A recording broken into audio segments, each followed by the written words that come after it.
পরিবর্তন করতে চাই। যে আল্লাহ আমাদেরকে সৃষ্টি করেছেন, তিনি যে আইন দিয়েছেন এবং বলেছেন আলা লাহুল খালকুল আমর, খবরদার সৃষ্টি যার হুকুম চলবে তার।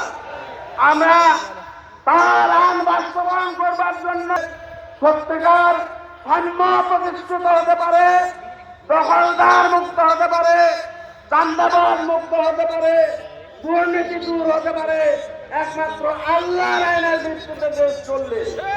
আমি কথা বাড়াতে চাই না।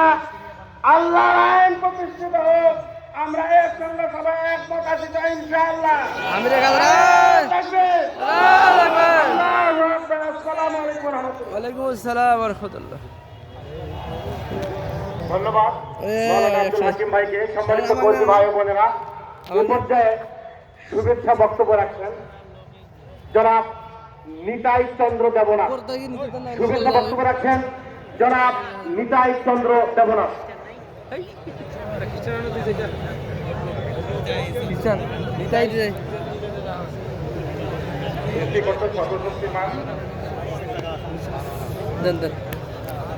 আক্তার ভাই জেলা শাখা কর্তৃক আয়োজিত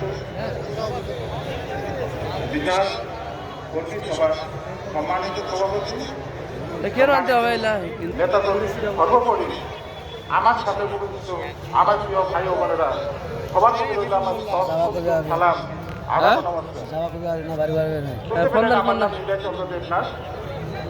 হাবিবুরের মধ্যে দুটো কথা বলেই যাবো। আমাকে এগুলা সবার ইয়ে সম্মতি রাখবে না, বলতে পারে আমি নিজেকে গর্বিত মনে করছি।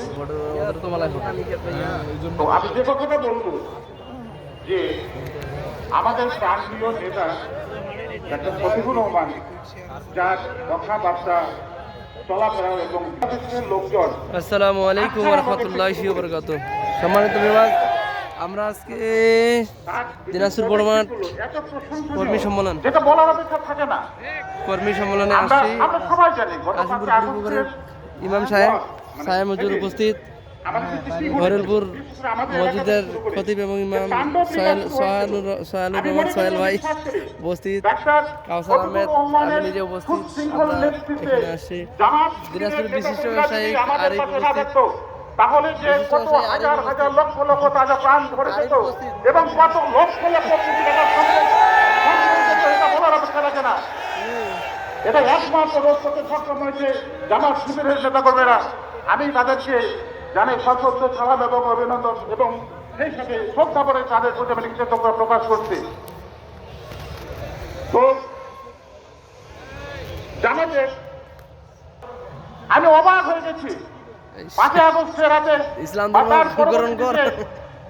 মানে অস্ত্র ভেজা নয় নেই, তাদের দিকে তাকিয়ে আমি দেখছি যে জামাতের নেতা কর্মীরা